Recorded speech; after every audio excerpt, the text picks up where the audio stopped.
बोलिए सद्गुरुदेव भगवान की, गुरु माता की, भगवान भोलेनाथ की, माता कामाख्या की, सभी संतों की, गौ माता की, बोलिए सच्चे दरबार की, करौली शंकर महादेव की, हर हर महादेव।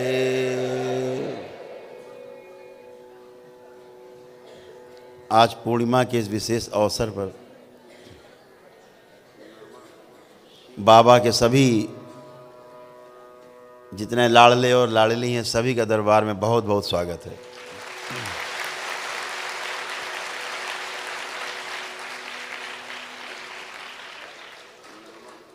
और आज सबको इस बात की बधाई, शुभकामनाएं कि अब आप परम पूजनीय बाबा जी के भक्त से अब आप शिष्य होने जा रहे हैं आज से, इसके लिए बहुत बधाई है।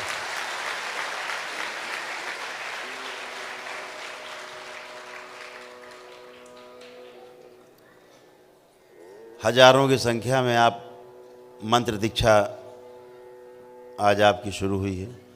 कल तंत्र की दीक्षा है लेवल 1, 2, 3 और 4 की। तो आप सभी का दरबार के इस विशेष कार्यक्रम में सभी का बहुत बहुत स्वागत।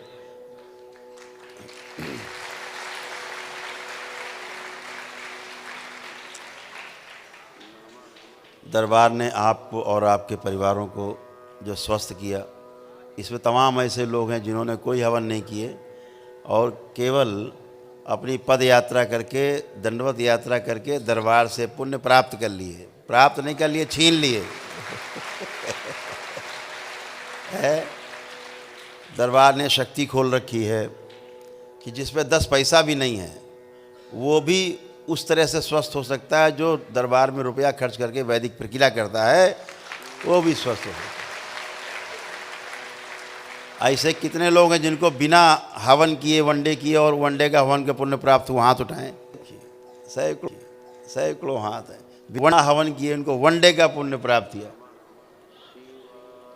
जो दरबार में, नीचे कर लें हाथ, जो दरबार में 1.5 लाख रुपया खर्चा करके मिलता है वो बगैर कुछ करे, बगैर हवन किए वही पुण्य बराबर का प्राप्त करके बैठे हैं।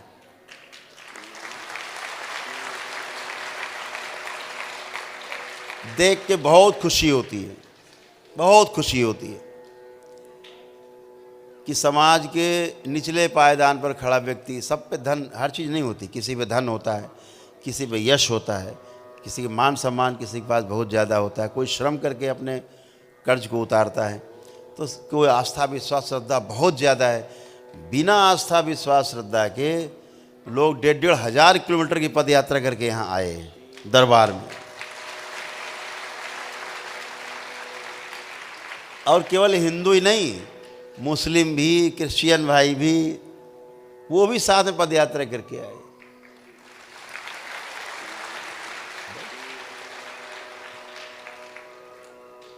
और पद यात्रा करके आए, यहाँ वो ठीक हो गए और घर में जो उनके रोगी लोग बैठे तो वो घर में बैठे बैठे ठीक हो गए। तमाम वीडियो पढ़े आपने देखे होंगे, पद यात्रा कर करके मुस्लिम भाई भी चले आ रहे हैं, वो भी स्वस्थ हो रहे हैं। तो मामला यहाँ आस्था विश्वास और श्रद्धा का है। ईश्वर के प्रति जिसकी आस्था विश्वास और श्रद्धा है वही जीतता है और वही आगे जाता है, वही 84 लाख योनियों के बंधन से मुक्ति पाता है।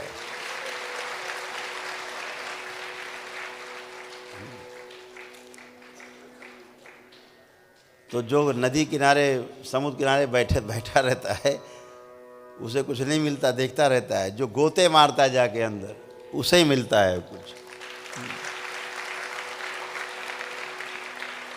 तो आप सभी लोग, आज आपकी दीक्षा का कार्यक्रम है और बहुत अद्भुत है कि आप सब दरबार के नियम पालन कर पाए, दरबार से जुड़ पाए। दरबार में आप रुक करके आप आते हैं, अपनी दंडवत यात्रा या पद यात्रा करके भी आते हैं, तब भी आनंद लेते हैं। यहाँ सब कुछ, जो दंडवत यात्रा पद यात्रा करके लोग आते हैं, यहाँ रुकते हैं, उसके बाद सब खाना पीना रहना सब कुछ मुफ्त है, सब फ्री है, पता ही है आप लोगों को। भंडारे चलते ही हैं रोज़ आपके लिए, रोज़ भंडारे हैं, तो आप ही का भंडारा आप ही को प्राप्त होता है। तो आज सभी एक बहुत पावन दिवस है और हमारे बीच में हमारे कानपुर के ही हैं, संत हैं, श्री मनोजानंद जी, विख्यात है, स्वागत। जो दिन रात अपनी भक्ति में लगे रहते हैं और तमाम तीर्थ स्थानों में भ्रमण करना, संतों से मिलना, प्रोत्साहन देना, तो ये एक बड़ा काम कर रहे हैं। सभी को दरबार आते भी रहते हैं बराबर, उनके सब साथी लोग भी आए हैं, सब लोग साथ में।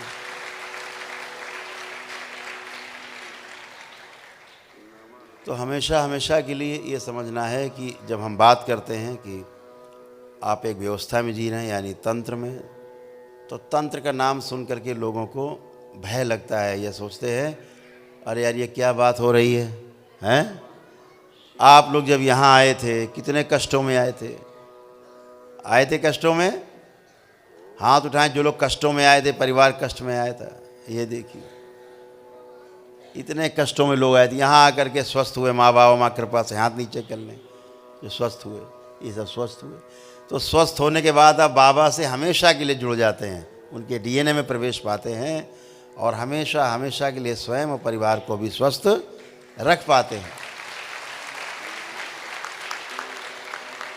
ऐसे तमाम लोग यहाँ बैठे हैं जिन्होंने दरबार की प्रक्रिया यहाँ की और ठीक उनके घर में लोग हो गए। ऐसे कितने लोग हैं कि यहाँ प्रक्रिया की और घर में लोग ठीक हो गए?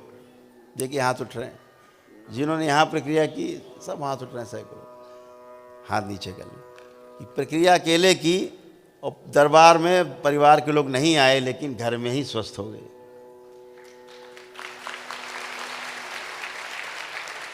ऐसा कौन डॉक्टर है भाई जो आप जाओ, मरीज घर में आपके हो और आप डॉक्टर से मिलो, मरीज ठीक हो जाए घर में?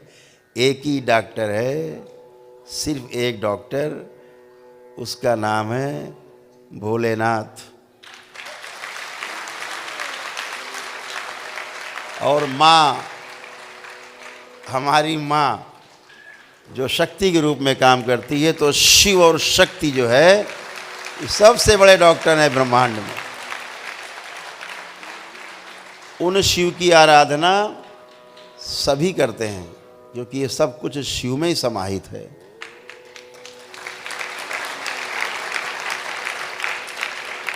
चाहे भगवान विष्णु हो, चाहे राम रहे हो, चाहे कृष्ण, दुनिया के कोई लोग, सब ने भगवान शिव को माना, आराध्य माना और लोगों को दिशा दे पाए समाज में और भगवान कहलाए हैं।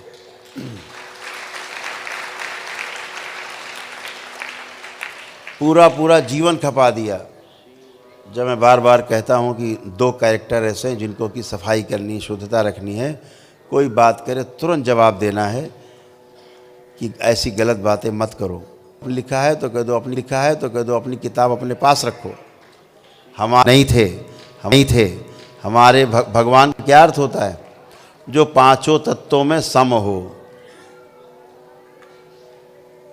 यानी सब में विराजता हो और सब उसमें विराजते हो, वही तो भगवान है। भगवान शब्द का अर्थ क्या है?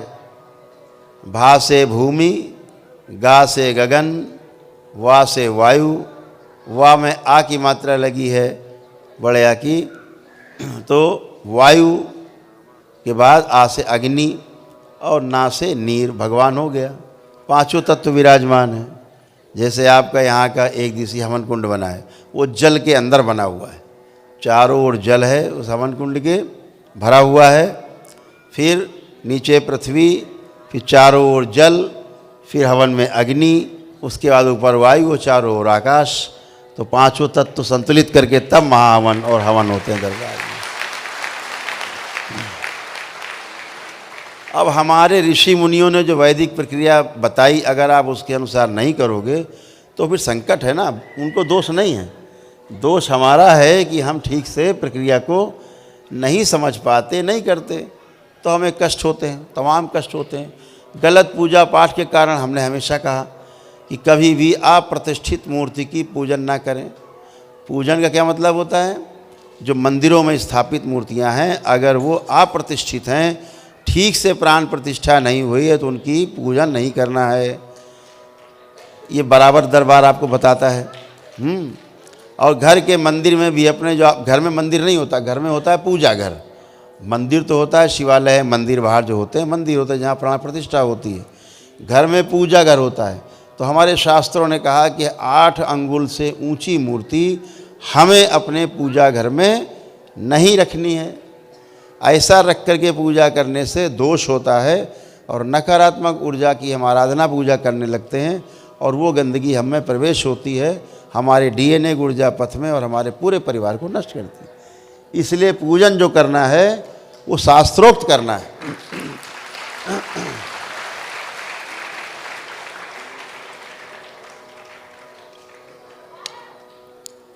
तो शास्त्रोक्त पूजन पाठ करना है, गंदगी ना आने पाए इसके लिए दरबार से जुड़े रहें, अपने देवी देवताओं की पूजा करें, ईश्वर की पूजा करें। मैं हमेशा कहता हूँ इस संसार में अगर सबसे बड़ा कोई योगी हुआ तो केवल भगवान श्री कृष्ण हुए। उनसे बड़ा योगी, योग सम्राट, योगेश्वर कोई दूसरा हुआ न होगा। जो खुली आंखों से भी शुद्धि चक्र पे निवास करते थे, भगवान श्री राम चक्र पे निवास करते थे। 12 दल का कमल है यहाँ पे अनाहत में, दल का जो कमल है उसके कारण उन्हें 12 कलाओं का अवतार कहा गया। भगवान श्री कृष्ण को 16 कला का अवतार क्यों कहा गया? क्योंकि जो विशुद्धि चक्र है यहाँ पर आपके, जहाँ से आपकी गर्दन की शुरुआत होती है, ये विशुद्धि चक्र है। यहाँ 16 दल का कमल है। भगवान श्री कृष्ण खुली आँखों से सदैव यहाँ विराजमान रहते थे। अभी हम सभी लोग जितने भी संसार में पैदा होते हैं, धरती में जन्म लेते हैं, वो मूलाधार में रहते हैं खुली आँखों पर। बंद आँखों से आप किसी अन्य चक्र में जाते हैं, लेकिन आँख खोलते हैं तो मूलाधार में, जहाँ मलमूत्र का स्थान है उसके बीचों बीच, वहाँ पर हम लोग रहते हैं। लेकिन भगवान श्री कृष्ण कहाँ रहते थे? विशुद्धि पे। अब इससे ऊपर केवल शिव बचे, शिव नेत्र, बस यहाँ शिव विराजते हैं। तो ऐसे योगेश्वर वो भगवान श्री कृष्ण, इससे ऊपर जाने का जुगाड़ नहीं। तो ऐसे योगेश्वर को हम सभी लोग नित्य भजते हैं, जाते हैं। हम बार बार, दरबार ने दंडवत यात्रा, पद यात्रा खोल रखी है। तो आपको पता ही है पद यात्रा क्या खोल रखी है कि श्री काशी विश्वनाथ धाम से करौली शंकर महादेव धाम तक पद यात्रा करते हो तो 1 दिवसीय हवन का पुण्य प्राप्त होता है। रोग कष्ट जाते हैं अपने आप, आपके प्रार्थना, आपके संकल्प से। 2 ही पद यात्रा खोल रखी। वहाँ गए, भगवान भोलेनाथ को जल चढ़ाया या अभिषेक किया या रुद्राभिषेक किया, जो अपनी हैसियत है वो किया श्रद्धा से। और माँ अन्नपूर्णा का वहाँ मंदिर है, शक्तिपीठ है अंदर ही, उनको प्रणाम किया, पूजन किया और वहाँ से जल ले करके गंगा जी से चल दिए काशी से। यहाँ आते आते आप स्वस्थ, दरबार से आपके परिवार के लोग भी स्वस्थ, आपके प्रार्थना, आपके संकल्प से ये होता है। ये आस्था, विश्वास और श्रद्धा है दरबार की। ऐसे ही श्री वृंदावन धाम से शक्ति खोल रखी दरबार ने। पता है आप लोगों को? सबको पता हो? हाथ उठाएं। हाँ, पता है, गुड। तो दूसरी दरबार ने शक्ति खोल रखी है कि जो श्री वृंदावन धाम से बांके बिहारी लाल के दर्शन करके और उसके पश्चात फिर वहाँ पर गोपेश्वर महादेव हैं, वहाँ जलाभिषेक करके, प्रणाम करके, वहाँ से जल ले करके जमुना जी का दंडवत पद यात्रा करके आते हैं, उनको भी वही पुण्य प्राप्त होता है जो काशी से यहाँ करके पद यात्रा करने पर होता है। तो दरबार ने 2 शक्तियाँ खोल रखी। तीसरी खोल रखी है कि जो कानपुर से सरसैया घाट है, जहाँ पर दरबार निश्चित करता है, वहाँ से दंडवत यात्रा करते हुए दरबार आते हैं, उनको भी वही 1 दिवसीय हवन का पुण्य प्राप्त होता है और स्वस्थ होते हैं। आप सभी तमाम लोग स्वस्थ होकर बैठे हैं दंडवत यात्रा, पद यात्रा करके। तो जो है कि जो नियम है उनका पालन जरूर हो, नियम का पालन जरूर हो। जैसे श्वास हम अपने नासा छिद्र से लेते हैं, नाक से लेते हैं, भोजन मुंह से करते हैं, तो नियम है ना। देखते हैं आँखों से, आप सोचो हम कान से देखें, आँख से सुने, तो ऐसा संभव नहीं होता। नियम के पालन करने से सुख है और नियम का पालन ना करने से फिर दुख है। तो इसलिए सबको हमेशा ध्यान रखना है कि नियम का पालन करना है। आप जो नकारात्मक ऊर्जा का पूजन कभी नहीं करना है, हमेशा अपने ईश्वर का, अपने देवी देवताओं की पूजन पाठ करने हैं, और वही करके आप पार हो सकते हैं, वही करके आप सुखी रह सकते हैं, और वही करके आप अपने परिवार को भी सुखी समृद्ध बना के रख सकते हैं। तो हमेशा इस बात का पालन करना है। तो हम चाहते हैं छोटा संकल्प हो जाए, उसके बाद फिर शुद्धि हो जाए और फिर आपकी सिद्धि हो जाए, तो आप दीक्षा के लिए उसके बाद तैयार हो जाए। आपको पता ही है, इस दरबार में दीक्षा वही ले पाता है जो पूरी तरह से पहले शुद्ध हो गया हो, पवित्र हो गया हो।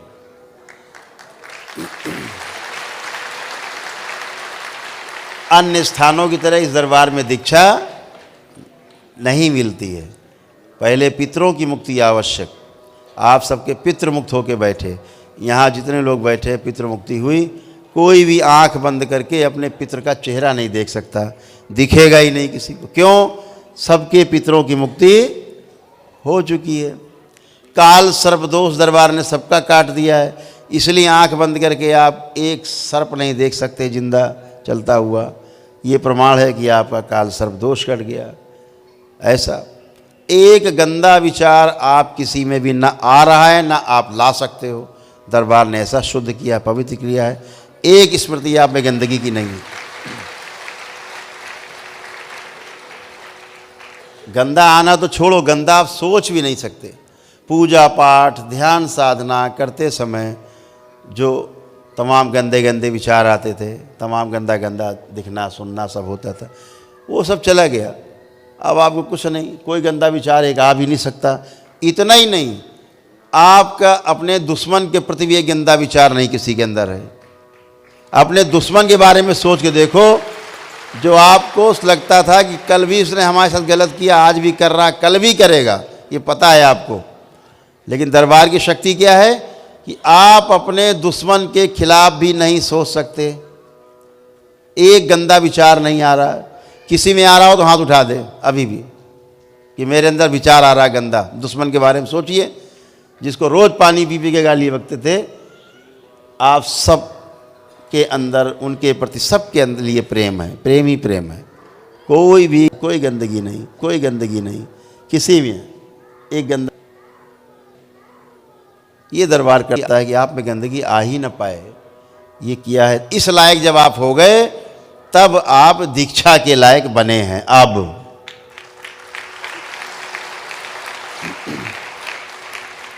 तमाम जगह से जहाँ डीएनए के ऊर्जा पथ जुड़े थे सब टूट गए, कहीं नहीं बचा। तब आप दीक्षा के लायक बने। अब आप जो जप करेंगे, तप करेंगे, साधना करेंगे, ध्यान करेंगे, अनुष्ठान करेंगे, वो सब आपका है। अभी तो करते आप थे और खा कोई और जाता था, तो बजाय ठीक होने के जो खा जाता था और ज़्यादा तंग करता था और मोटा हो जाता था खा के।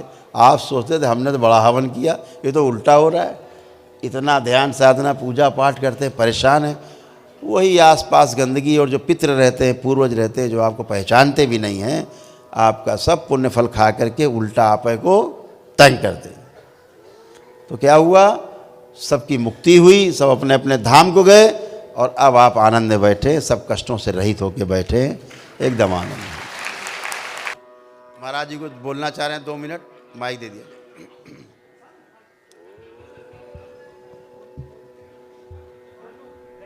ओम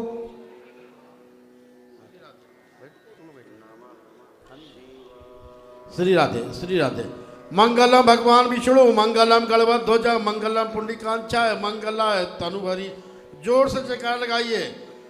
देव ऋषि प्रभु की जय, संत ऋषि प्रभु की, त्रातन ऋषि प्रभु की, देवर्ष ऋषि प्रभु की। निश्चित मानिए, आज जिसने जिसने आज पूर्णिमा के दिन दीक्षा ली है उसका साथ पूर्ण इच्छा पूर्ण होंगी। दूसरा, मानस में कहा बाबा ने, मंत्र जाप दृढ़ विश्वास था, पंचम कदम वेद प्रकाश था। आप महाराज जी के मंत्र पर पूर्ण विश्वास करिए, क्योंकि महाराज जी ने संकल्प लिया है, आगहु बल मोर, आगहु बल मोरे, सब घट काज में तोरे, अपनी समस्याएं।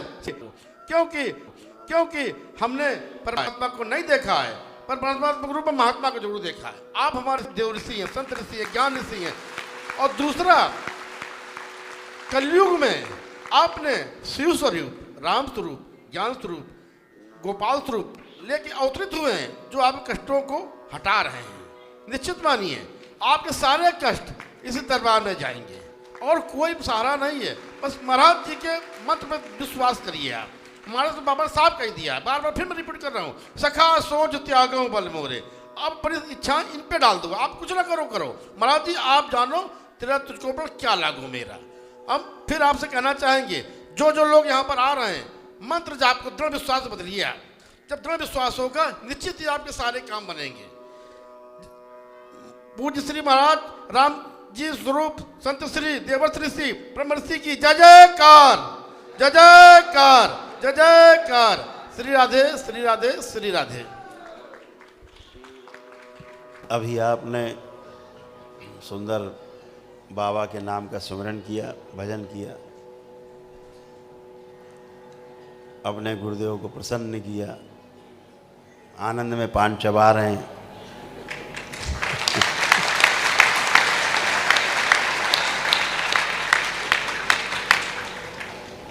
पान चबाते चबाते ही सब कुछ हो जाता है।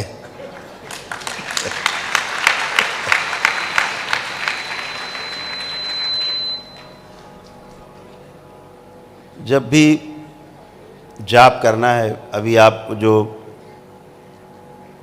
प्रातःकाल से जो आपको दीक्षा होगी,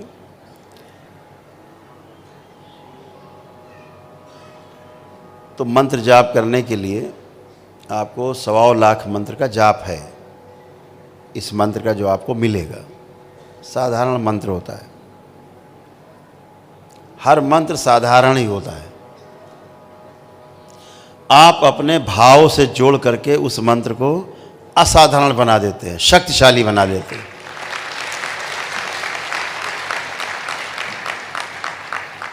शब्द में कुछ भी नहीं रखा, ध्यान रखो। शब्द बिल्कुल ऐसे ऐसे प्याज, एक एक परत उतारते जाओ, अंदर क्या है, इसके अंदर क्या, उसके अंदर कुछ नहीं मिलेगा। शब्द में जो कुछ है उसमें निहित अर्थ है। शब्द में जो अर्थ है वो जब आपको समझ में आ जाएगा तो आपको व्यवस्था दिखने लगेगी। जब व्यवस्था दिखने लगती है तो उसी साक्षात्कार होना, और जब साक्षात्कार उसका बोध होता है, स्वीकार लेते हैं कि सत्य हम जो कर रहे हैं एकदम सही है।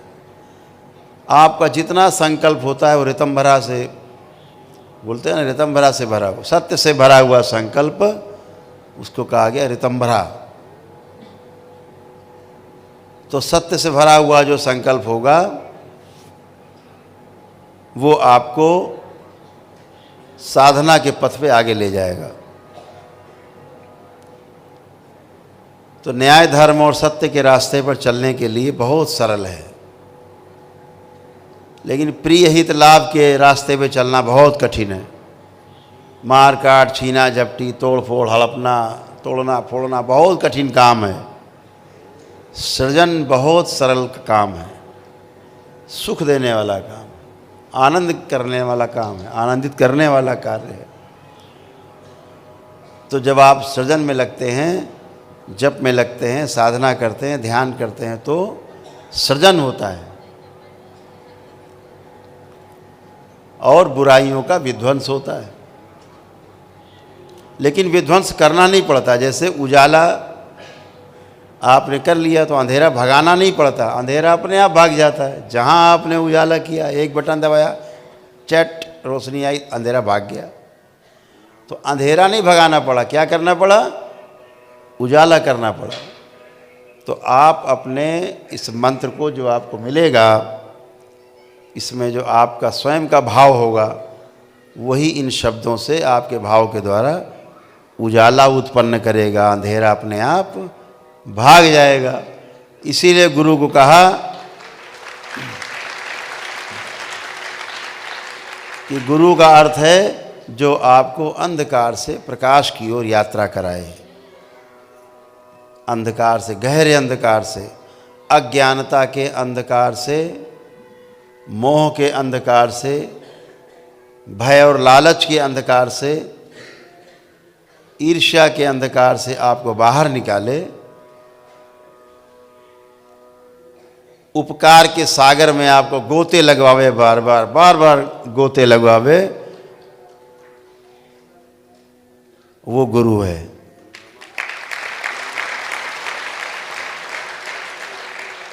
उपकार शब्द का अर्थ है बिना किसी चाहत के किया जाना वाला कार्य उपकार है।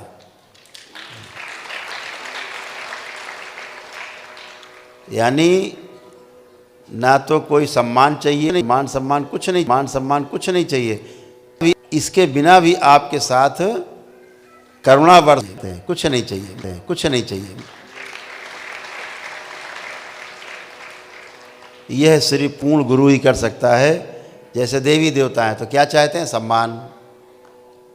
सम्मान चाहते हैं देवी देवता, जय जयकार करो, पूजन अर्चना करो, तो सम्मान चाहते हैं ना। लेकिन जो पूर्ण गुरु है क्या हुआ?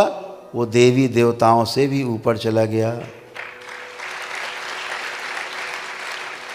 सभी देवी देवता उसके चरणों में बैठ के इस मानव समाज की, मनुष्य समाज की सेवा करते हैं, सेवा करना चाहते हैं, सेवा मांगते हैं ताकि वह भी पूर्ण हो सके।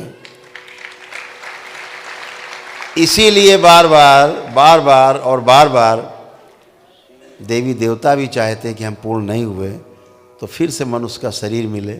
और जब मनुष्य का शरीर मिलता है तो यही वो यंत्र है, मनुष्य का शरीर जो आपने पास है, कि देवी देवता जिसके लिए तरसते हैं इस शरीर के लिए, इस शरीर के बगैर 84 लाख योनियों के जन्म मरण के बंधन से मुक्ति नहीं। यही रास्ता है जिससे आप मुक्ति पा सकते हैं, वो यही शरीर है। इसका सदुपयोग कर लिया तो मुक्ति, और नहीं तो भुक्ति है ही है, भुगत ही रहे हैं।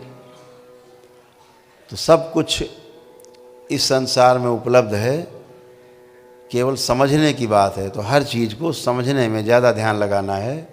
समझदारी से विकास होता है, और विकास क्रम में अभी आप हैं, आगे चल के विकसित हो जाएंगे। विकास क्रम में रहना मतलब समझने की चल रही है प्रक्रिया, समझ चुके मतलब विकसित हो गए। तो उसी प्रक्रिया में आप चल रहे हैं कि जो सोते हुए उनको जगाना है, जो बेहोश हैं उनको होश में लाना है, और जो समझना चाहते हैं, जो हमने समझा है, उनको समझाना है। यही मनुष्य का लक्ष्य है। इसी को हमें प्राप्त करना है कि जो पाएं उसको बांटना है। यही मानव धर्म है। तो जैसे आप पूजा पाठ करते हैं, कुछ भी पूजा पाठ शुरू करें, सबसे पहले अपने गुरु का स्मरण करें, सबसे पहले सुमिरन उनका करें। जब भी करें तो उस समय आंख बंद करें, बाबा को प्रणाम करें, माँ को प्रणाम करें, और अपनी पूजा अर्चना शुरू करें। शुरुआत भी यहीं से करें और समापन भी बाबा माँ के सुमिरन से ही करें अंत में। तो जो भी आपने अर्जित किया वो सब सुरक्षित रहेगा कवच में, कोई आपका पुण्य ले ना सकेगा।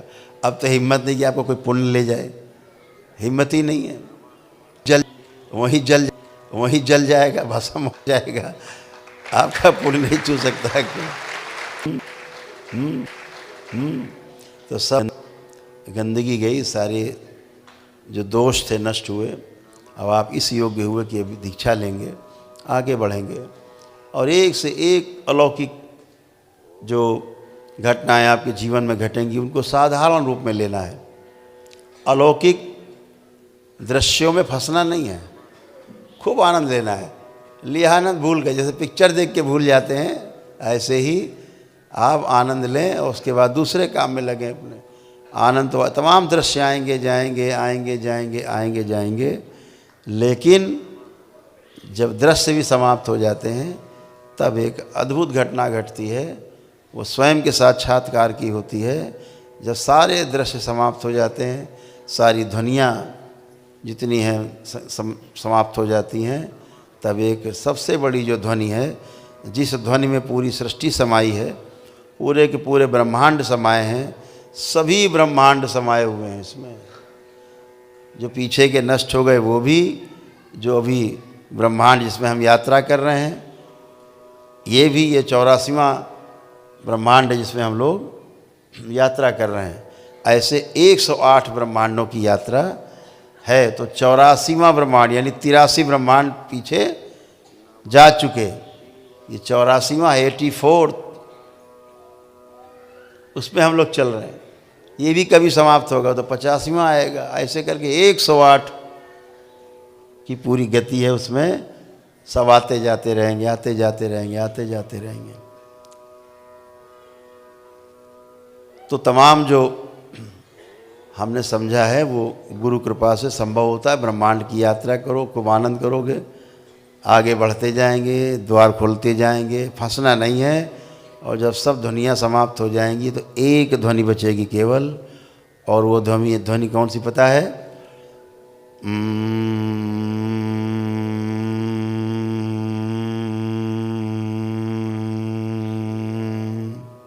यही बचेगी।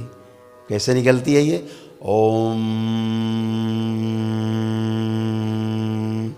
ओम की ध्वनि है जो निरंतर है, सदा से है और सदा रहेगी।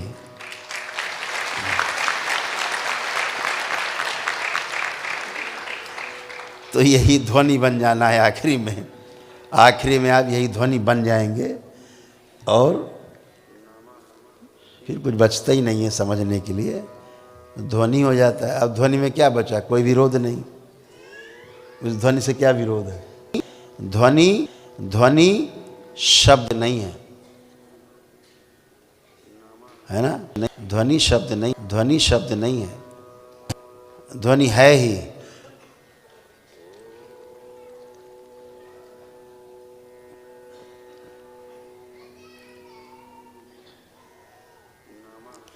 तो आप सभी जब भी कभी प्रार्थना करें, संकल्प करें, जप करें, तप करें, साधना करें, तो सबसे पहले बाबा माँ को सुमिरन करना है।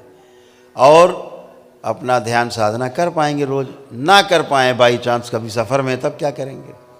अब आप सफ़र में हैं, पता लगे आप ट्रेन में ही हैं, पूजा के समय, ध्यान के समय, क्या करेंगे? आंखें बंद करें। पुनः से आप लोग आंखें बंद, नेत्र बंद, अपने अपने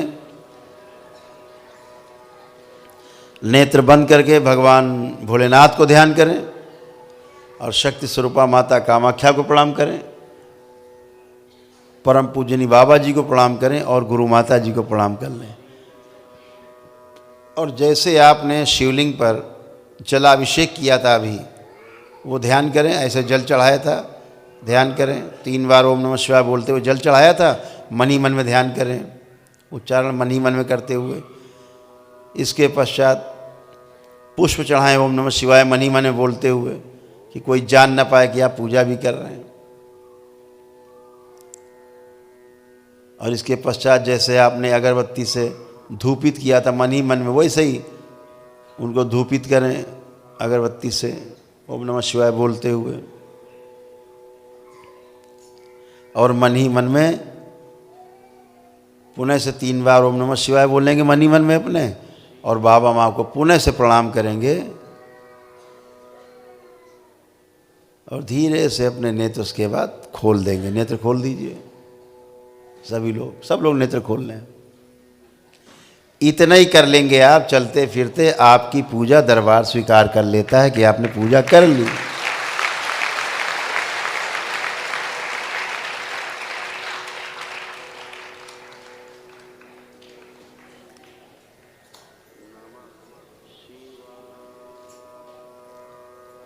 इतनी सरल पूजा है, इतना सरल उपाय है। जहाँ जुगाड़ नहीं वहाँ ये वाला जुगाड़ किया और दरबार स्वीकार कर लेता है कि भाई हमारे शिष्य ने, बाबा स्वीकार कर लेंगे कि इसने आज पूजा कर ली। मतलब आज ये बहुत व्यस्त है ना, सांसारिक कार्यों में या कहीं फंसा हुआ है, तो ये पूजा भी स्वीकार है। इतना ही करना है। ओम गुरुर्ब्रह्मा गुरुर्विष्णु गुरुर्देवो महेश्वरा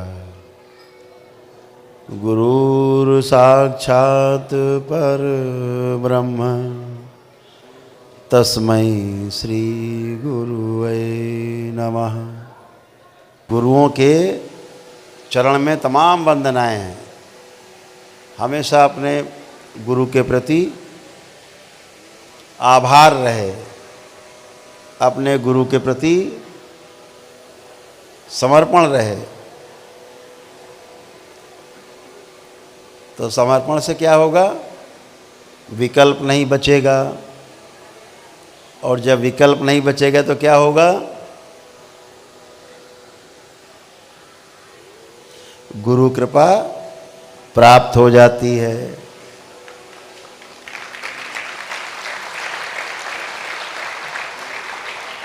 बिना समर्पण के गुरु कृपा प्राप्त नहीं होती। गुरु कृपा करता नहीं, देता नहीं, गुरु से कृपा छीन ली जाती है, लूट ली जाती है।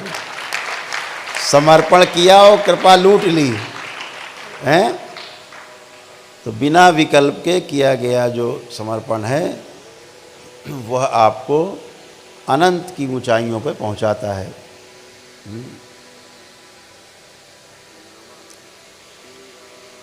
तो हर चीज़ को समझ के करना है।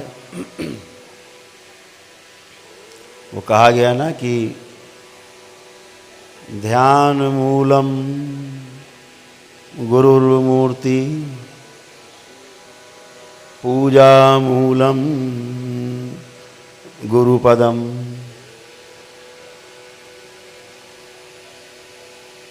मंत्र मूलम गुरुर्वाक्यम,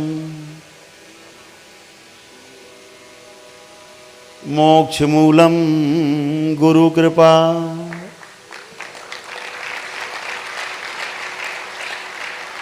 बगैर गुरु की कृपा के मोक्ष नहीं है।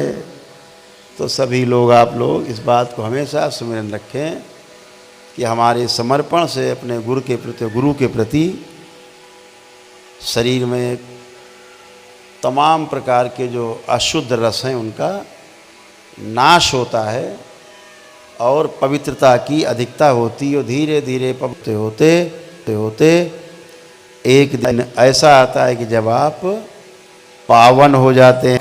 पावन का अर्थ दोबारा से अपवित्र नहीं होते। ऐसे करते हमेशा ध्यान रखें कि जैसा आप सोचते हैं,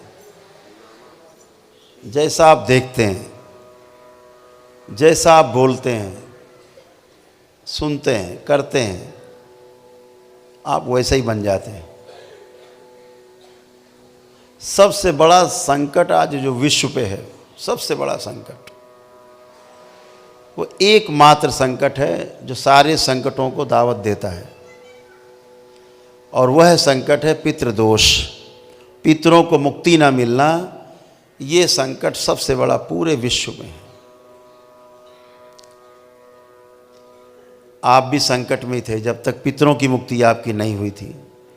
संकट से आप तभी बाहर आते हैं, समस्याओं से आप तभी बाहर आते हैं जब आप के पितरों की मुक्ति हो जाती है। ये आप सभी ने अनुभव किया। हाँ, अभी सब लोग हाथ उठा के बताएंगे किसने अनुभव किया कि पितरों की मुक्ति के बाद ही संकट जाते हैं, अन्यथा नहीं जाते हैं। देखिए, सबका यही अनुभव है कि पितरों की मुक्ति के बाद ही सारे संकट जाते हैं, अन्यथा नहीं जाते। ना संकट जाते और ना ही कोई ध्यान साधना पूजा पाठ हो पाती, कुछ नहीं हो पाता। तो सबसे पहले उनकी मुक्ति आवश्यक। तो दरबार ने आपको इस लायक बनाया, बाबा माँ ने इस लायक बनाया, भगवान भोलेनाथ और माता कामाख्या ने इस लायक बनाया कि आप अपनी जप तप साधना अनुष्ठान तप ध्यान साधना सब कर सके निर्बाध रूप से, कोई बाधा न उत्पन्न हो, और सारे पुण्य आपके पास इकट्ठे होते जाएं, बढ़ते जाएं, और एक विराट भंडार आपके पास पुण्य का हो। हम भी स्वस्थ रहें, दूसरों को स्वस्थ कर पाएं, ऐसा पुण्य हो।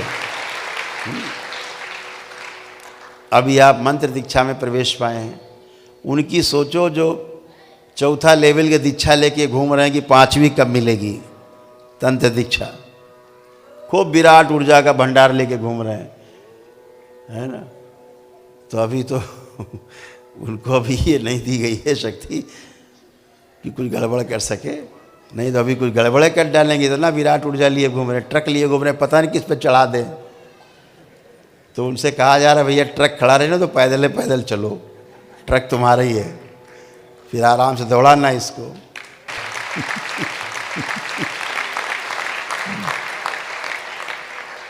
तो बहुत सुंदर है। पथ पर आपने पहला कदम आज रखा है। वाकई में आप सभी बहुत परम सौभाग्यशाली हैं, जब आपको परम पूज्य गुरुदेव और गुरु माता का आशीर्वाद मिला है, उनका साथ मिला है, जीवन के साथ भी और जीवन के बाद भी।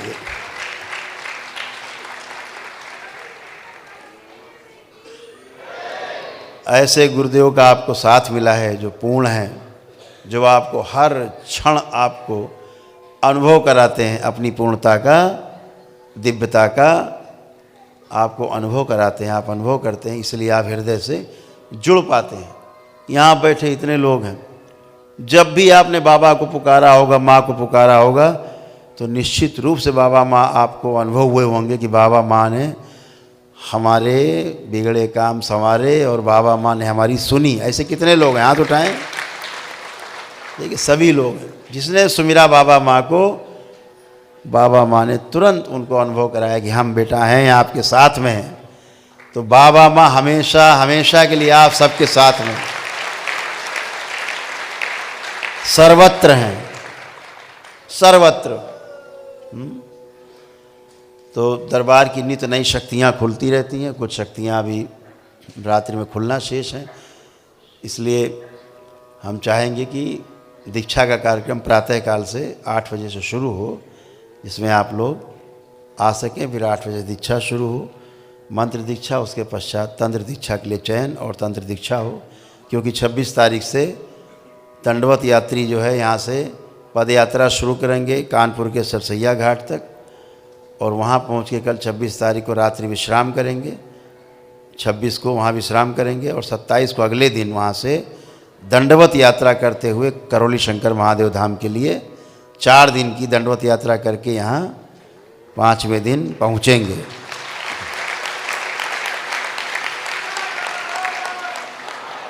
कई हजार लोग दंडवत यात्रा कर रहे हैं। जो लोग सेवा देना चाहेंगे वॉलंटियर ग्रुप में, उनके साथ में वो लोग उनको सेवा भी दे पाएंगे, और उनके लिए रास्ते में जो भी जलपान और जूस वगैरह, फल फ्रूट वगैरह की व्यवस्था की जाएगी, ताकि ज़्यादा भोजन करके दंडवत यात्रा नहीं हो सकती। तो वो सब दरबार ने व्यवस्था की है समय समय पे, जगह जगह पे हर चीज़ की। तो वो सब वॉलंटियर जो सेवा करना चाहेंगे वो दरबार में यहाँ सेवक हैं, तो यहाँ पे उनको नाम लिखा देंगे। मनीष जी हैं यहाँ पे, और सब लोग यहाँ पे संपर्क करके आप लोग कर सकते हैं। तो सेवा भी आप लोग कर पाएंगे, उसका पुण्य मिलेगा। सेवा का पुण्य बहुत बड़ा, पता है आपको। आपके जप से भी, आपके तप से भी, किसी ध्यान और साधना से भी जो सबसे बड़ा पुण्य प्राप्त होता है, वो किससे प्राप्त होता है? सेवा से प्राप्त होता है।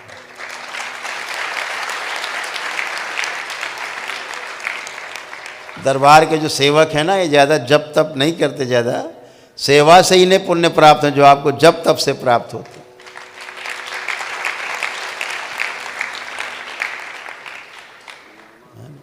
तो सब चीज़ें सेवा से प्राप्त हो सकती हैं। सेवा ही परमो धर्म। हाँ, सबसे बड़ा धर्म सेवा है। सेवा से बढ़ के कोई धर्म नहीं। एक कथा है छोटी सी, ध्यान आ गई सेवा पे। जैसे माता पिता की सेवा, गुरु की सेवा, ऋषि मुनियों की, साधु संतों की सेवा। तो सेवा में एक भक्त हुए, वो अपने माता पिता के चरण दबाए बगैर अच्छे से नहीं सोते थे। प्रतिदिन उनका काम था चरण दबा करके उनको अच्छे से विश्राम कराते थे। तो उनसे जो है बहुत खुश हो गए ब्रह्मा जी, बहुत प्रसन्न हुए कि तो इतना बड़ा त्यागी कि बगैर माता पिता की सेवा किए कुछ भी, खाना पीना है तो माता पिता,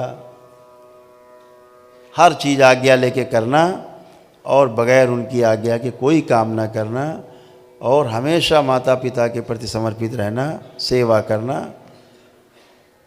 जैसे श्रवण कुमार थे, तो सेवा करते करते करते इतना प्रसन्न हो गए ब्रह्मा जी, उनका चलो इसको आज वरदान ही दे देते हैं चल के। तो ब्रह्मा जी आए दरवाजे, उनका भैया हम ब्रह्मा, इधर आओ पुत्र। बोले अभी टाइम नहीं।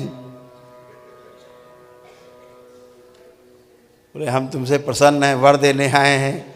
बोले अभी वर लेने का टाइम नहीं, अभी तो सेवा देने का टाइम, अभी तो सेवा कर रहे हैं अभी हम अपने माता पिता की सेवा छोड़ के आपसे वरदान लेने के लिए अभी फुर्सत में नहीं हैं, आप फिर आइएगा कभी। ऐसे बनना है गुरु के प्रति, ऋषि मुनियों के प्रति, देवताओं के प्रति, अपने माता पिता के प्रति। ऐसे ही भाव जब आप लाएंगे तो देवी देवता भी आपके दरवाजे पे वरदान देने के लिए खड़े रहेंगे। व्यक्ति की पूजा कभी नहीं होती, ध्यान रखिएगा। पूजा हमेशा चरित्र की होती है। आप जैसा जिसका चरित्र होता है, जब उसकी पूजा करते हैं, इसका अर्थ ये होता है कि हम उसके जैसा बनना चाहते हैं, क्योंकि वो हमारे हृदय में है।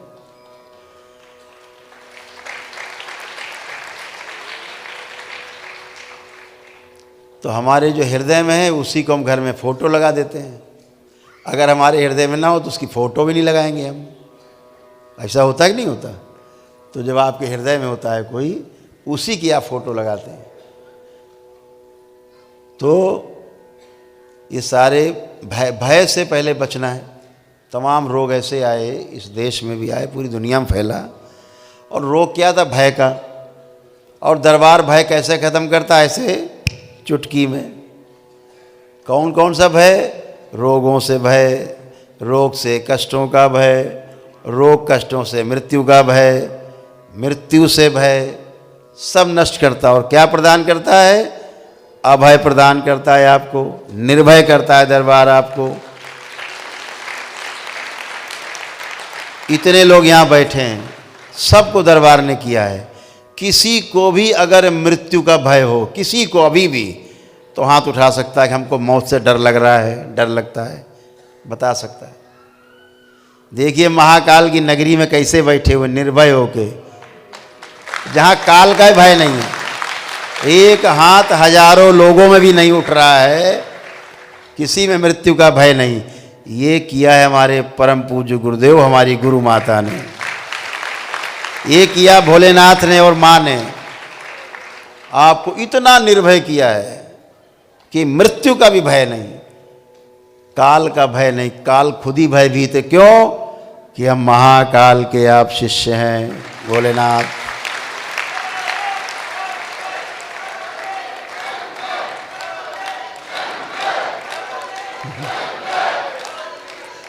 तो जब भय नष्ट हो जाए तो समझो आप रोगों से मुक्त हैं। तो दो चीज़ें हैं। अब आपको भ्रम नहीं है। जैसे पहले भूत प्रेतों का भ्रम होता था, भय लगता था, पहले लगता था भय, भूत प्रेतों से हाथ उठाए लगता था भय, उठाइए हाथ, कोई निश्चिंत रहिए, लगता था। देखो कितने हाथ उठ रहे हैं। अब जिनको जिनको भूत प्रेत से भय लगता है वो हाथ उठाएं, सबके हाथ नीचे। तो भूत प्रेत का भय समाप्त। अब लगता खिलौना टाइप के, क्या पागलपन था, कैसे भूत प्रेत, एक थप्पड़ मारो हजारों मर जाते हैं। तो भूत प्रेत का भी भय नहीं। तो क्या होता था? भूत प्रेत क्योंकि भ्रम था। तो बाबा के जब भक्त बने आप पक्के वाले, तो दो चीजें गई। एक तो भ्रम समाप्त हुआ और दूसरा भय समाप्त हुआ।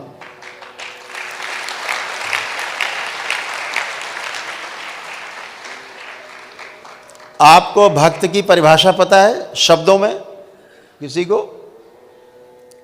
तो हम बताते हैं बाबा की तरफ से। भक्त जो शब्द है उसमें निहित जो अर्थ है, शब्द में अर्थ क्या है? भक्त शब्द का अर्थ क्या है? वह व्यक्ति, वह मानो जो भ्रम और भय से मुक्त हो, वह भक्त है।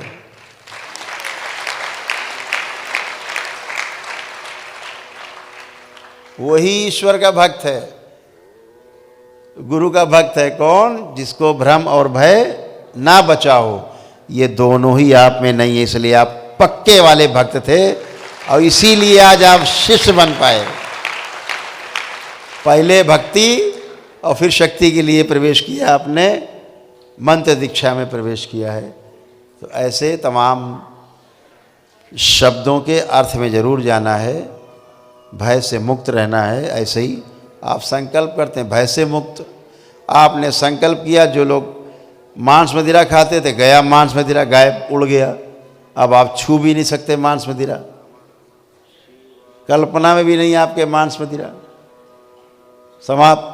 बच्चे मोबाइल लैपटॉप नहीं छू सकते, अनावश्यक नहीं देखते, छूते ही नहीं, निरर्थक चीज़ लगती है। भ्रम समाप्त हुआ, भय समाप्त हुआ। तो आप ज्ञान के पथ पर यात्रा करते हैं। दो पथ हैं, एक सूचना का पथ है और दूसरा ज्ञान का पथ है। सूचना का पथ मतलब थ्योरी और ज्ञान के पथ का मतलब प्रैक्टिकल। दोनों के बगैर बात पूरी नहीं होती साइंस में, इसलिए थ्योरी भी पढ़ाई जाती है और प्रैक्टिकल भी कराए जाते हैं। तो ये दरबार आपका यही करता है, आपको थ्योरी भी देता है और प्रैक्टिकल भी कराता है, आपको दोनों काम कराता है, आपको अनुभव कराता है। जो बताया गया वो आपने अनुभव किया, जो बताया गया ऐसे ऐसे करोगे तो स्वस्थ हो जाओगे, आपने वैसे वैसे किया प्रैक्टिकल और स्वस्थ हो गए, परिणाम आ गया। तो जब परिणाम आया, जो प्रमाण आपको मिला, कैसे मिला? परिणाम से। तो परिणाम से प्रमाण मिला और प्रमाण से परंपरा बनने के लिए प्रमाण आवश्यक है। और प्रमाण से आपको अनुभव होता है, वही प्रमाण बन जाता है। वही प्रमाण आपको आगे ले जाता है, आपकी परंपरा बनती है आगे। तो ये परंपरा बाबा की श्री राधा रमन शिष्य संप्रदाय की जो परंपरा है, एक एक कदम अनुभव के आधार पर आगे बढ़ रही है। इस अनुभव की यात्रा में हम आपके साथ हैं, पूरा दरबार आपके साथ है। आपको नित्य अनुभव होते रहें, दरबार कराता रहेगा। जैसी आपकी इच्छाएं हैं तमाम, वही पूरी होती रहें। परिवार का भी ख्याल रखना है, अपने ख्याल के साथ साथ, अपनी मुक्ति के साथ साथ परिवार के लिए मुक्ति का प्रयास करना है, उनको भी आगे बढ़ाना है। तो भय के वातावरण से बाहर निकल के संभव है। जो दरबार ने आपको भय मुक्त किया है, आपको भय मुक्त किया और भ्रम से मुक्त किया। दरबार का नारा ही है कि रोग मुक्त भारत और शोक मुक्त भारत। रोगों से मुक्त हो हमारा भारत और शोक से मुक्त हो, कोई मानसिक कष्ट ना हो। यही दरबार का नारा है। तो सबकी कृपा, गुरुओं की कृपा आप सब पे बरसती रहे। इसके लिए एक छोटा सा ध्यान करेंगे हम लोग। उस ध्यान के पश्चात हम लोग यहाँ से फिर उठेंगे और विश्राम करेंगे। प्रातःकाल 8 बजे से दीक्षा शुरू होगी। दरबार की सेवा का आपको व्यवस्थित बताएंगे, बैठे रहेंगे आप लोग, कैसे करना है। एक छोटा सा ध्यान है जो 6 मिनट का है, उसे हम लोग करेंगे। और ये उस तरह का ध्यान है कि जो ये रिकॉर्ड रहेगा, आपके यूट्यूब पर पड़ा है, फेसबुक पर रहेगा, सब पे लाइव होता है। तो इसको आप निकाल करके उतना कट करके बच्चों से बोल दें, उतना काट के निकाल देंगे। आपको जब भी ध्यान करना है, प्रातःकाल या शाम को, सायंकाल, इसको मोबाइल में लगा करके और इसको डाउनलोड कर लीजिएगा और उस पर ध्यान कर सकते हैं। जैसे आपकी वो संगीत आपका बजेगा, जो जितने दीक्षित भक्त हैं, मंत्र दीक्षित और तंत्र दीक्षित भक्तों के लिए है, ये बजेगा, आप करेंगे, आपको आनंद की अनुभूति होगी। बहुत बहुत बहुत आनंद और तमाम अनुभव भी होंगे, वो आप कर सकते हैं। दरबार की शक्ति खुली हुई। तो सभी लोग अपने अपने दोनों हाथ मुद्रा, ज्ञान मुद्रा में आ सकते हैं, या दोनों उंगलियां दोनों हाथों के ऐसे फंसा के रख सकते हैं, या बाएं हाथ की हथेली पे दाहिने हाथ की हथेली रख करके ऐसे मुद्रा रख सकते हैं। जो आपको सहज लगे कर सकते हैं। पालथी मार के बैठना है। केवल जितना बोला जाए उसको अनुसरण कर, और जो संगीत बजेगा उस पर पूरा ध्यान बिल्कुल संगीत के साथ साथ चलना है। एकदम इधर उधर ध्यान नहीं, केवल संगीत पे जाएगा। ध्यान तो आप ले नहीं जा पाएंगे अभी वैसे भी, लेकिन बोलचाल की भाषा में बोला जाता है कि ध्यान उसी पे रखना है। ना तो आप भूतकाल में जा पाएंगे यहाँ इस साधना ध्यान में, और ना ही भविष्य में जा पाएंगे।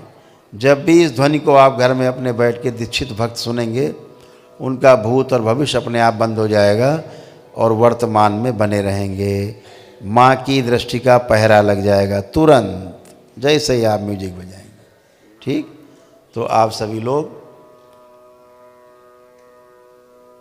नेत्र बंद।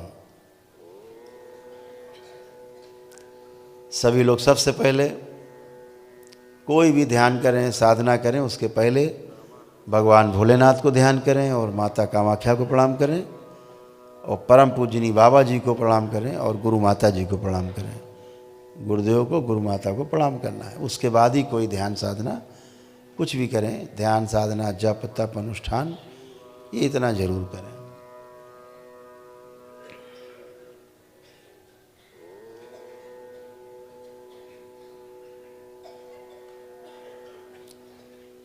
इन सभी लोगों को भूतकाल बंद कर दिया जाए और भविष्य के द्वार बंद कर दिया जाए। शिव माँ की दृष्टि का पहरा लगा दिया जाए। इनको नित्य वर्तमान में रखा जाए ताकि ध्यान कर सकें और इन्हें शांति अनुभव हो, अत्यंत शांति हो। ओम। अपने नाभि पर ध्यान दें। कुंडलिनी सभी की अधोगामी कुंडलिनियाँ सब ऊर्ध्वगामी कर दी जाएं सदा सदा के लिए। ओम शिव ऊर्ध्वगामी करके रखी जाएं ताकि ध्यान साधना कर सकें ये और कोई व्यवधान ना आए। ओम। इनकी कुंडलिनी प्रकाशित कर दी जाए पूरी तरह से। कुंडलिनी ऊपर की ओर गति करेंगी। इनके द्वार और दोनों ग्रंथियाँ खोल दी जाएं। महेश ग्रंथि बंद करके रखी जाएगी। शिव, ये कोई भी ब्रह्मांड से बाहर जाने का रास्ता नहीं। अभी सभी लोग ब्रह्मांड के अंदर यात्रा करेंगे इस साधना में। ये छोटी सी साधना है, बहुत ही आपके लिए, आपको अलौकिक लग सकती है। जो अनुभव कर पाएंगे, जिनके पास जितना ज़्यादा पुण्य उतना ज़्यादा अनुभव कर पाएंगे। इन सभी के पुण्य के जो अंश हैं इनके मस्तक पे आज्ञा चक्र के में स्थिर कर दिए जाएं। शिव। सभी लोग अपने को नाभि से ऊपर यात्रा करते हुए देखते हुए छाती पे, वक्ष स्थल पे आएँ, गले के पास आएँ, गर्दन में अपने लाएँ, अपनी नाक पे ध्यान लाएँ, नासाग्र पे और मस्तक पे, दोनों भवों के बीचों बीच जहाँ आज्ञा चक्र है वहाँ पर अपना ध्यान स्थिर करें। यहीं पर अपना ध्यान स्थिर रखेंगे जहाँ पे शिव नेत्र है, इसी पे ध्यान रखेंगे और पूरी तरह से आप इसी ध्वनि पे केंद्रित रहेंगे। पूरा ध्यान इसी पे एकदम। इसके अलावा भी कोई आवाज़ आए उसको भी सहजता में लेना है, स्वीकार भाव से लेना है, विरोध नहीं कोई। समझिए ये भी उसका एक भाग है। ओम। एकदम इसी ध्वनि पे सब लोग केंद्रित होंगे। शिव।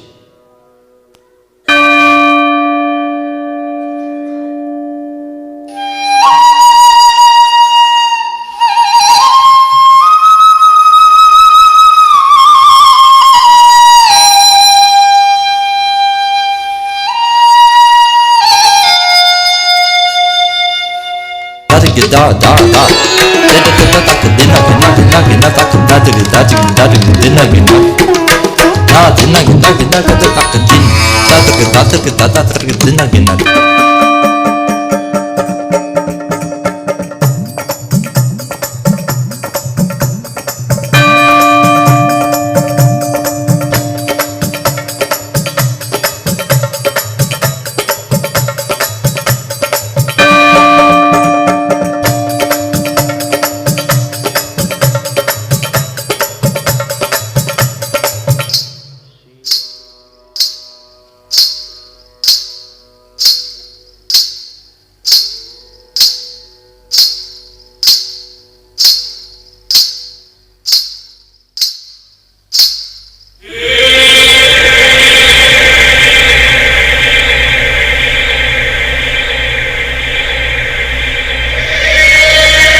रीढ़ की हड्डी सीधी रखें, बिल्कुल रीढ़ की हड्डी एकदम सीधी।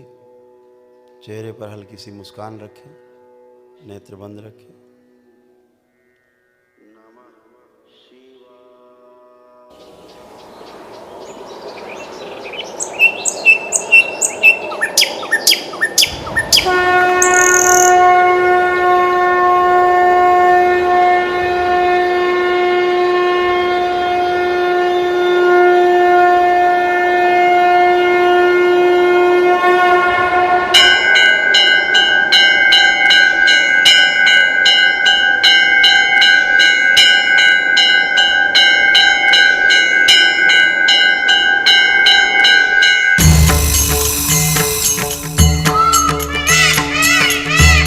सभी के लिए ये समय ब्रह्म मुहूर्त का समय बना दिया जाए। ओम शिव।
सभी लोग अपना अपना ध्यान आज्ञा चक्र पे अपना केंद्रित रखेंगे।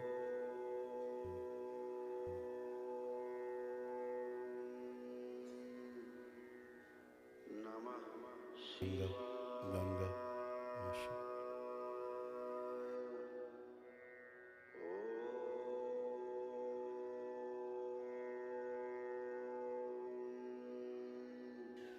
कुंडलिनी सक्रिय।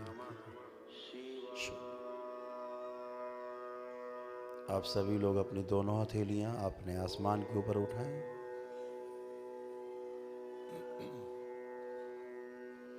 दोनों हथेलियां आसमान के ऊपर।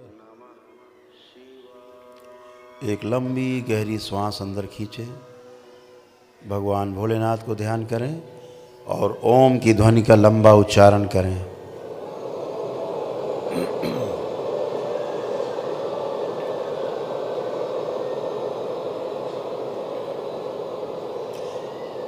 ऐसे 2 बार और दोहराएंगे।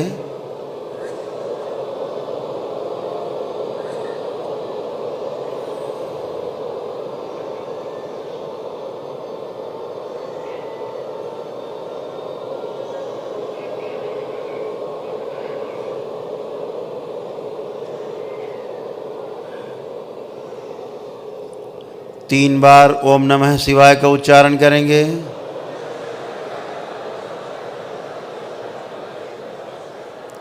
तीन बार तालियां बजाएंगे।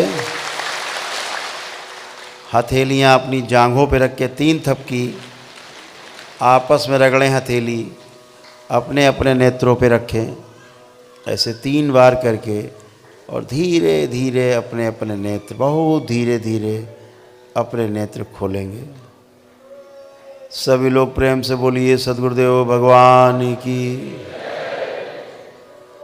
अपने अपने बंधन बांध रखें, जिन्होंने नहीं लगा रखे हैं उनको दरबार ने अदृश्य बंधन लगा रखे हैं।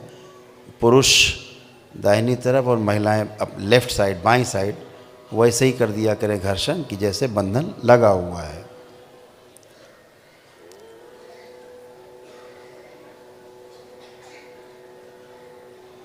आप सभी ने एक छोटा सा ध्यान किया, ये YouTube पर पड़ा हुआ है, इसको आप कर सकेंगे। प्रातःकाल कर सकेंगे तो बहुत अच्छा, संधि काल में किया जाए। प्रातःकाल और संध्या काल का यही मतलब होता है। ऐसे कितने लोग जिनको ध्यान करके बहुत आनंद आया, बहुत सुंदर, बहुत आनंद आने वाला है। जो लोग अभी ऊपर अटके हुए हैं उनको खींच के नीचे लाया जाए। ओम शिव, शरीर में स्थिर किया जाए।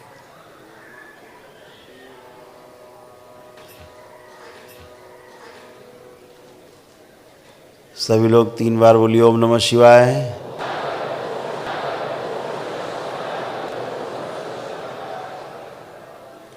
अगल बगल आपको अगर कोई ऐसा लगता हो कि होश में नहीं है और बैठा हुआ है भी, तो केवल उसको एक उंगली से हल्का सा टच कर लेना है, बस वो अभी होश में तुरंत आ जाएगा, लौट आएगा। हाँ, टच करो। यहाँ कुछ लोग चले जाते हैं ज़्यादा लंबा, पुत्र लाया जाए खींच के। शिव, स्थिर किया जाए, नाभि में खींच के लाए, मूलाधार शुद्धि। तो कल प्रातःकाल हम लोग सुबह 8 बजे दीक्षा के लिए यहाँ प्रस्तुत होंगे। सब लोग यहाँ से दीक्षा, आपको मंत्र मिलता जाएगा और यहाँ से जा कर के बाबा को चरणों में पुष्प अर्पित करते हुए और अपने जिस लिए आपने दीक्षा ली है उसको आगे बढ़ाना है। तो आप सभी लोगों को, आपके परिवार के लोगों को भी, और ये भी परिवार जो आपका एक नया परिवार है, ये भी एक परिवार ही है आपका।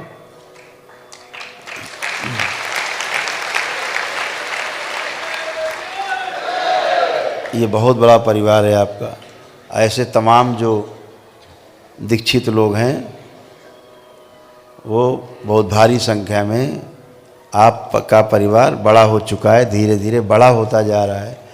और 2025 की जब बाबा का जन्मदिन आएगा तो ये संख्या लाखों में हो जाएगी धीरे धीरे।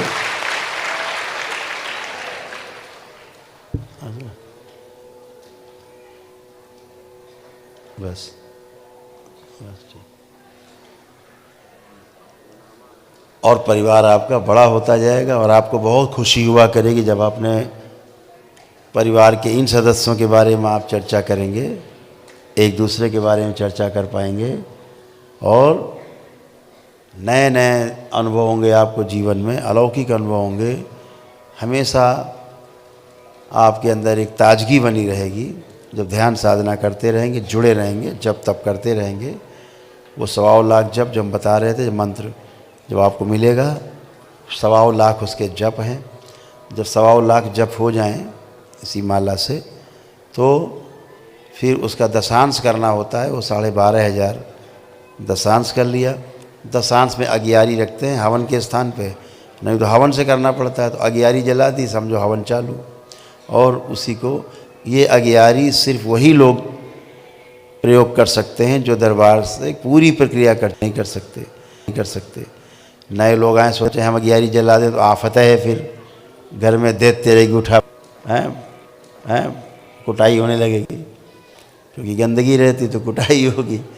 इसलिए ये जो अगियारी है वो मंत्र जिनका सिद्ध करना होता उनके लिए है, या घर में अपना शनिवार या कहीं आपका प्रतिष्ठान है या कार्यालय है बड़ा, तो रोज़ भी आप जला सकते हैं। इससे जितनी नकारात्मक ऊर्जा आसपास की होती है वो सब नष्ट होकर दरबार में जमा हो जाती है।